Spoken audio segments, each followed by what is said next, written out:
àwọn tí ó gbàgbọ́ tí ó sì ní ìgbẹ́kẹ̀lé nínú ìdàpọ̀ àwọn ènìyàn mímọ́, ìdáríjì ẹ̀ṣẹ̀ àti àjíǹde sí ìyè ayérayé, kí ó sì fi kí ọjọ́ ayé wa gbogbo nípasẹ̀ Jésù Kristi Olúwa wa.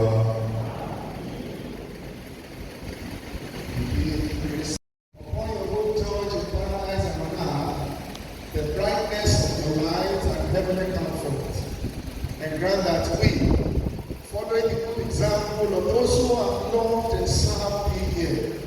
and are now at rest, may at last enter with them into the fullness of your eternal joy, through the same Jesus Christ our Lord. Gbogbo wa níjọba àdúrà tí ó kẹ́yìn yìí ti wà lẹ́yìn gbogbo ọjọ́ títí a ó fi darúgbó tí iṣẹ́ wa yóò pé tí ìgbé ayé yóò ré kọjá nígbà náà.